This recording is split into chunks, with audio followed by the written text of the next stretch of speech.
जंगल में सुबह सुबह शुरू हुई थी ये कहानी।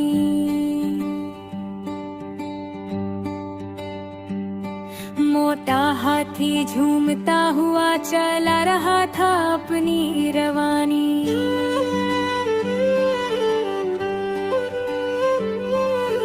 चलते चलते रुक गया, देख रहा था हर दिशा। शेरों की गुफा के आगे आ गई थी मुश्किल बड़ी सा। अरे फंस गया मैं ओ दोस्तों, कोई तो आओ जरा। सूंड उठाकर चिल्लाया, इधर आ बचा ले आ।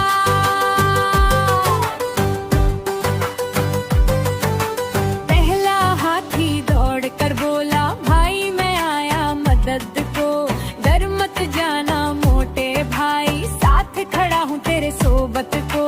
दूसरा हाथी हंसता आया, मैं भी हूँ तेरे साथ। दोनों बोले मिलकर देंगे तुझको आज नई राहत। तीसरा हाथी ताल बजाकर मजे से गाता आया। तीनों बोले साथ हमारे, कोई डर भी नहीं भाया।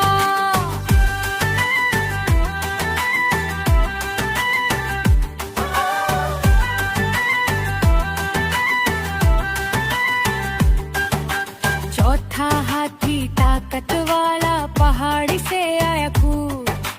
चारों बोले मिलकर देंगे दोस्ती वाली खूब। पांचवा हाथी सबसे बड़ा बोला, मैं भी आया। अब पांचों की टोली ने हौसला खूब बढ़ाया। चलो लगाए जोर सब मिलकर मोटे भाई को बचाए। धक्का दो, 1 2 3, अब कोई पीछे न जाए। शेरों की परछाइयां डर कर गुफा में पीछे हो जात। मोटा हाथी धीरे धीरे आजादी की सांसें पाता। अरे धन्यवाद मेरे दोस्तों, तुम सबसे अच्छे हो। पांचों हाथी खुशी से बोले, दोस्ती दिल में रहती। हाँ, नाच उठा सारा जंगल, हाथियों की टोली संग। सूंड पकड़ कर सब बोले, दोस्ती का ये रंग। लाइन बना कर चलते हाथी, खुशियों का है समंदर। जंगल चमका रोशन होकर, दोस्ती बनी थी वंडर। सब साथ में करने लगे डांसिंग वाला अंदाज। ऊंची सूंड उठाकर बोले, जीत गई दोस्ती आज। चल पड़े सब जंगल पथ पर, प्यार की सीख लिए। इधर आ गूंज उठा, दोस्ती की जीत लिए।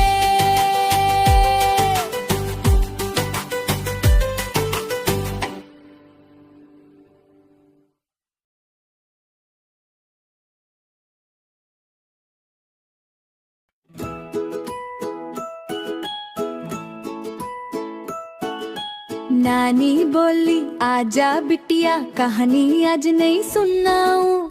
हंसते हंसते बाहें फैला कर गोदी में तुझे मैं बिठलाऊं।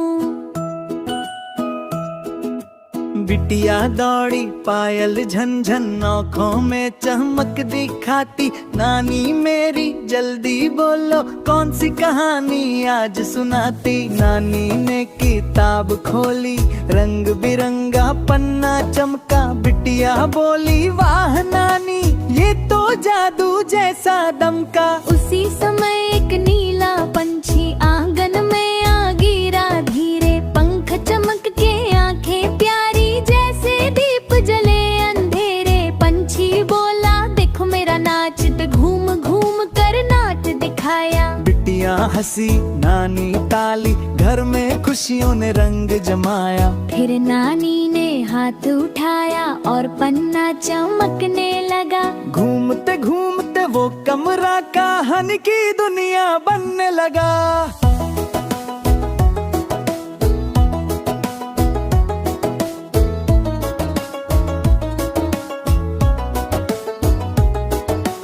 आ गए वो नदी किनारे पानी चमके जैसे सपना, पेड़ हिले हवा मुस्काए, रंगों का था गहरा अपना। पेड़ के नीचे आई गिलहरी, फलों से भरा एक थैला, प्यारी नजर नरम सी बोली, मिल बांटेंगे यही है सवेर। उसने फल आगे बढ़ाया जैसे कह रही हो लो खाना। बिटिया बोली, नानी देखो दोस्ती का ये सही बहाना। ऊपर से पंछी फिर आया, पंखों में चमक समाई। गिलहरी संग खेलने को हवा में रस रस छाई। नानी बोली, देखो बिटिया कहानी ऐसे बनती है। दिल में जब हो प्यार सच्चा तो जादू खुद ही छनती है। नानी ने जब हाथ फैलाया, चमकी रोशनी की लहरें, पंछी गिलहरी तैरे उसमें जैसे बादल छूले पहरे। बिटिया बोली, वाह नानी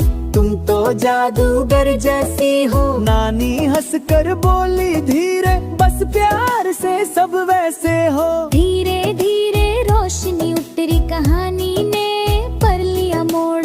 पन्ने बंद हुए, चमक बिखेर कर घर में लौट आया हर मोड़। बिटिया ने गले लगाया नानी को कसकर सीना। बोली, कल भी ऐसी कहानी प्लीज नानी सुनाना मीठा। नानी बिटिया साथ जो हो, कहानी बन जाए सपना।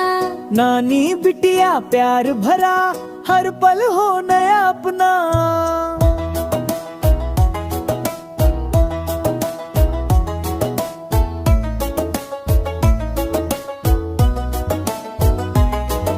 एक समय की बात है, एक छोटे रंग बिरंगे गांव में एक चंचल हरा तोता रहा करता था। उसका नाम था मिट्ठू। मिट्ठू हर सुबह पेड़ की ऊंची टहनी पर बैठकर गांव को देखता और अपनी मीठी आवाज से सबको खुश कर देता। इसी गांव में एक सफेद नर्म फुर्तीली बिल्ली रहती थी। उसका नाम था सोनू। सब सोचते थे कि बिल्ली और तोता कभी दोस्त नहीं बन सकते, लेकिन सोनू अलग थी। वो बहुत नेक दिल थी। एक दिन मिट्ठू बहुत दूर उड़कर थक गया और एक दीवार पर आकर बैठ गया। तभी धीरे धीरे सोनू उसके पास आई और बोली, डर मत मिट्ठू, मैं तुम्हें कुछ नहीं करूंगी। क्या हुआ, तुम थके हुए लग रहे हो। मिट्ठू हैरान रह गया। पहली बार किसी बिल्ली ने उससे इतनी प्यारी बात कही थी। सोनू ने कहा, आओ मेरे घर की छत पर आराम कर लो, वहां कोई नहीं आएगा। धीरे धीरे दोनों की दोस्ती बढ़ने लगी। कभी साथ में खाना बांटते, कभी बातें करते, कभी खेलते। पूरा गांव देखकर दंग रह गया, क्योंकि ये एक अनोखी दोस्ती थी। एक दिन अचानक सोनू के पास एक सांप आ गया। सोनू डर गई और पीछे हट गई। पेड़ पर बैठा मिट्ठू जोर से चिल्लाने लगा, सांप सांप, कोई मदद करो। गांव वाले दौड़े चले आए और सोनू को बचा लिया। उस दिन से सबने स्वीकार किया कि सच्ची दोस्ती रूप, रंग या जानवर देखकर नहीं होती, दिल देखकर होती है। मिट्ठू और सोनू की दोस्ती पूरे गांव की सबसे प्यारी कहानी बन गई। एक सुनहरी सुबह सूरज की किरणें जंगल के पेड़ों के बीच से छन कर आ रही थी। आज जंगल में एक बड़ा उत्सव था, जंगल रेस। लाल रंग का बड़ा बैनर हवा में लहरा रहा था। उसके नीचे सबसे पहले पहुंच गया शरारती बंदर मोंटी। वह एक डाली से दूसरी डाली पर झूलते हुए चिल्लाया, सब लोग आ जाओ, रेस शुरू होने वाली है। थोड़ी ही देर में दो नन्हे प्यारे हिरन टिंकू और पिंकी उछलते कूदते आए। उनकी आंखों में चमक थी। हम तो पूरी तैयारी करके आए हैं, पिंकी बोली। झाड़ियों के पीछे से आता है हंसमुख खरगोश चिक्कू। वह हंसते हुए बोला, अरे भाई, स्पीड की बात हो और चिक्कू ना आए, ये तो हो ही नहीं सकता। और तभी भारी कदमों के साथ आया नीला, गोल मटोल और प्यारा हाथी गोलू। सब उसे देखकर मुस्कुरा दिए। गोलू बोला, मैं धीमा हूं पर कोशिश हमेशा करता हूं। सीटी बजी और रेस शुरू। खरगोश चिक्कू बिजली की तरह आगे निकला। हिरन पेड़ों के बीच से फुर्ती से दौड़ रहे थे, लेकिन गोलू, वो धीरे धीरे मुस्कुराते हुए आगे बढ़ रहा था। रास्ते में जब पिंकी का पैर फिसला तो गोलू ने तुरंत उसे सहारा दिया। जब एक छोटे पक्षी का घोंसला गिरा तो गोलू ने उसे अपनी सूंड से उठाकर सुरक्षित पेड़ पर रख दिया। वो शायद रेस में पीछे रह गया, लेकिन जंगल के सब जानवर उसकी दया देखकर खुश थे। फिनिश लाइन के पास सबसे पहले पहुंचे हिरन टिंकू और पिंकी। चिक्कू दूसरे नंबर पर और मोंटी मजेदार कूद के साथ तीसरे पर। लेकिन असली खुशी तब हुई जब गोलू पहुंच गया। सबने तालियां बजाईं। गोलू, गोलू, गोलू। अरे, रेस के जज ने कहा, आज का विजेता तो टिंकू है, लेकिन आज का हीरो है हमारा प्यारा गोलू, जिसने सबसे ज्यादा मदद की। गोलू थोड़ी शर्माते हुए मुस्कुराया और पूरा जंगल खुशी से झूम उठा। घने जंगलों के बीच बसा था एक छोटा सा गांव, जिसका नाम था सोनपुर। गांव में लोग शांति से रहते थे और मेहनत करके अपना जीवन चलाते थे। लेकिन गांव के दक्षिण में एक वीरान और डरावना टीला था। कोई भी उस जगह पर जाने की हिम्मत नहीं करता था। कहा जाता था कि वहां 5 औरतों को जिंदा जला दिया गया था। लोग कहते थे वे औरतें चुड़ैलें बन चुकी हैं। समय बीत गया, पर उस टीले का डर कभी खत्म नहीं हुआ। एक अमावस की रात किसान हरिया गहरी नींद में सो रहा था। तभी उसके दरवाजे पर धीमी सी दस्तक हुई। ठक ठक। डरते हुए उसने पूछा, कौन है बाहर? एक औरत की आवाज आई, मुझे भूख लगी है, रोटी और प्याज दे दो। रात का सन्नाटा और वह आवाज हरिया को कांपाने लगी। फिर भी उसने दया दिखाते हुए दरवाजा थोड़ा खोला और रोटी और प्याज उस अजीब औरत को दे दिया। वो औरत एक डरावनी मुस्कान के साथ हंसने लगी। उसने अपने हाथों में प्याज को मसलना शुरू किया। उसी पल हरिया की छाती में तेज दर्द उठा। वह तड़पता हुआ जमीन पर गिर पड़ा और धीरे धीरे उसकी सांसें रुक गईं। सुबह जब लोग पहुंचे तो हरिया मृत पड़ा था। कुछ ही दिनों में ऐसी ही मौतें और भी होने लगीं। अब गांव वालों को यकीन हो गया, चुड़ैलें लौट आई हैं। डर का माहौल पूरे गांव में फैल चुका था। कोई रात में घर से बाहर नहीं निकलता था। बच्चे रोते रहते और औरतें भगवान से प्रार्थना करतीं। तभी बुजुर्ग मलखान ने एक उपाय बताया। उन्होंने कहा, दीवारों पर हाथों के पंजे बनाओ। यही निशान चुड़ैलों की ताकत को रोकेंगे। डरे हुए लोगों ने हर घर पर पंजे बना दिए। अब पूरे गांव की दीवारों पर हाथों के निशान थे। अगली अमावस की रात बहुत भयानक थी। तेज हवा, काले बादल और अजीब आवाजें आने लगीं। 5 काली परछाइयां गांव में घुस आईं। वे घरों में घुसने की कोशिश करने लगीं, लेकिन पंजों के निशानों ने उन्हें रोक दिया। चुड़ैलें दर्द से चीखने लगीं। तभी वे गांव के बीचों बीच आकर खड़ी हो गईं। उनकी आंखों में गुस्सा और दर्द साफ दिख रहा था। उन्होंने चिल्लाकर कहा, हमें न्याय चाहिए। हमें बिना कसूर के जला दिया गया था। मलखान आगे बढ़े और बोले, अब इसे खत्म करो। बदला लेने से तुम्हें भी शांति नहीं मिलेगी।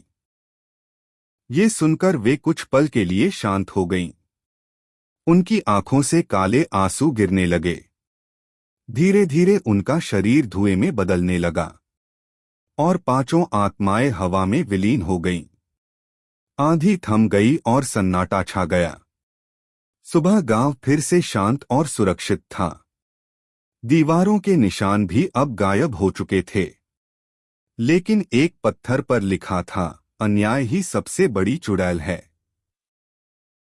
बाय बाय दोस्तों, अगर ये कहानी अच्छी लगे तो वीडियो लाइक करें और चैनल को सब्सक्राइब करें। धन्यवाद दोस्तों। एक छोटे से गांव के पास एक बहुत ही घना और रहस्यमयी जंगल था। गांव के लोग कहते थे कि इस जंगल में रात को अजीब अजीब घटनाएं होती हैं। कई बार लोगों ने अंधेरे में एक नीली रोशनी भी चमकती देखी थी। लेकिन अर्जुन नाम का एक बहादुर लड़का इन बातों से डरता नहीं था। एक दिन उसने ठान लिया कि वह खुद जाकर देखेगा कि जंगल का सच क्या है। धीरे धीरे सूरज डूबने लगा और चारों ओर अंधेरा फैलने लगा। टॉर्च लेकर अर्जुन जंगल के अंदर कदम रखने लगा। चारों ओर सन्नाटा था, सिर्फ पत्तों की सरसराहट सुनाई दे रही थी। कीचड़ भरे रास्ते पर उसके कदमों के निशान बनते जा रहे थे। तभी उसे दूर पेड़ों के बीच एक हल्की सी नीली रोशनी दिखाई दी। डरते हुए भी अर्जुन उस रोशनी की ओर बढ़ने लगा। वहां पेड़ की जड़ों के बीच एक नीला चमकता पत्थर पड़ा था। वो पत्थर किसी जादू की तरह रोशनी फैला रहा था। जैसे ही अर्जुन ने उस पत्थर को छुआ, अचानक तेज हवा चलने लगी और पत्ते उड़ने लगे। उसी समय उसके सामने एक बूढ़ा साधु प्रकट हुआ। साधु बोले, बेटा, यह जंगल साधारण नहीं है। ये नीला पत्थर इस पूरे जंगल की जान है। अगर यह पत्थर यहां से हटा दिया गया तो जंगल सूख जाएगा। यह सुनकर अर्जुन डर गया और सोचने लगा। फिर उसने धीरे से पत्थर को वापस उसी जगह रख दिया और बोला, मैं इसकी रक्षा करूंगा बाबा। ये सुनकर साधु मुस्कुरा दिए और कुछ ही पल में वे हवा में गायब हो गए। नीली रोशनी भी धीरे धीरे कम होने लगी और जंगल पहले जैसा शांत हो गया। अर्जुन वापस गांव की तरफ जाने लगा। गांव वाले बेसब्री से उसका इंतजार कर रहे थे। अर्जुन ने उन्हें जंगल का सारा राज बता दिया। इसके बाद सभी ने कसम खाई कि वे जंगल को नुकसान नहीं पहुंचाएंगे। धीरे धीरे जंगल और भी हरा भरा होने लगा। हर तरफ पक्षी और जानवर खुशी से रहने लगे। अर्जुन उस जंगल का रक्षक बन गया। अब रात की नीली रोशनी डर की नहीं, सुरक्षा की निशानी बन गई। गांव के बच्चे अब जंगल को सम्मान की नजर से देखते थे। अर्जुन रोज जंगल की देखभाल करता। नीला पत्थर पूरी तरह सुरक्षित था। उसके कारण जंगल में जादू बना रहता। लेकिन इस राज के बारे में अब भी बहुत कम लोग जानते थे। और इस तरह एक बहादुर लड़का जंगल का सच्चा रक्षक बन गया। एक छोटा सा शांत गांव था, जहां सब कुछ सुकून से भरा रहता था। उसी गांव में रहती थी एक सुंदर सी बिल्ली, जिसका नाम था काजल। दिन में वो बहुत मासूम और प्यारी लगती थी। बच्चे उससे खेलते रहते थे। लेकिन जैसे ही सूरज ढलता, सब बदलने लगता। रात के अंधेरे में काजल की आंखें चमकने लगती थीं। वो चुपचाप खेतों और जंगल की ओर निकल जाती। वो एक तेज शिकारी थी। चूहे, मेंढक सब पर नजर रखती। एक रात उसे जंगल से एक अजीब आवाज सुनाई दी। वहां एक छोटा सा खरगोश कांटों में फंसा था। काजल धीरे धीरे उसके पास पहुंची। शिकारी होने के बावजूद काजल ने उसे बचाने का फैसला किया। खरगोश आजाद हो गया और खुशी से उछलने लगा। तभी वहां प्रकट हुए जंगल के रक्षक देवता। देवता बोले, तुम सिर्फ शिकारी नहीं, तुम रक्षक है। आज से तुम इस गांव की रक्षा करोगी। एक रात एक खतरनाक सांप गांव में घुस आया, लेकिन काजल सबसे पहले उसके सामने आ गई। काजल को देखकर सांप डरकर भाग गया। अब गांव वाले समझ चुके थे, काजल उनकी रक्षक है। आज भी अगर रात में चमकती आंखें दिखें, डरना मत, वो काजल है, गांव की रक्षक। बाय बाय दोस्तों, अगर ये कहानी अच्छी लगे तो वीडियो लाइक करें और चैनल को सब्सक्राइब करें। धन्यवाद दोस्तों। घने हरे जंगल में एक प्यारी सी लोमड़ी रहती थी। उसका नाम था लिली और वह बहुत समझदार थी। एक दिन जंगल में अजीब नीली रोशनी की चर्चा होने लगी। कहा जाता था, रात में डरावनी आवाजें भी आती हैं। सब जानवर डर गए और उधर जाना बंद कर दिया। लेकिन लिली ने सोचा, मैं सच्चाई जानूंगी। रात हुई और पूरा चांद चमकने लगा। लिली धीरे धीरे उत्तर दिशा की ओर चली। झाड़ियों से अचानक आवाज आने लगी। लिली को डर लगा, लेकिन वह रुकी नहीं। तभी उसे एक विशाल बरगद का पेड़ नजर आया। उसकी जड़ों से नीली रोशनी निकल रही थी। लिली धीरे धीरे उसके पास पहुंची। वहां उसे एक छोटी सी गुफा दिखाई दी। गुफा के अंदर से तेज रोशनी आ रही थी। लिली हिम्मत करके गुफा में गई। अंदर एक नन्हा सा घायल हिरण पड़ा था। उसके गले में एक चमकता पत्थर फंसा था। हिरण बोला, मैं बहुत दर्द में हूं, कृपया मेरी मदद करो। लिली को उस पर बहुत दया आ गई। उसने धीरे से वह पत्थर निकाल दिया। जैसे ही पत्थर निकला, रोशनी बंद हो गई। डरावनी आवाजें भी रुक गईं। सारे जानवर दौड़ते हुए वहां आ गए। अब सब पूरी तरह सुरक्षित थे। हिरण खुशी से मुस्कुराने लगा। तभी जंगल का राजा शेर वहां पहुंचा। शेर बोला, लिली, तुम बहुत बहादुर हो। आज से तुम हो जंगल की रक्षक। दोस्तों, अगर आपको ये स्टोरी पसंद आई हो तो वीडियो को लाइक और हमारे चैनल को सब्सक्राइब करें। धन्यवाद दोस्तों।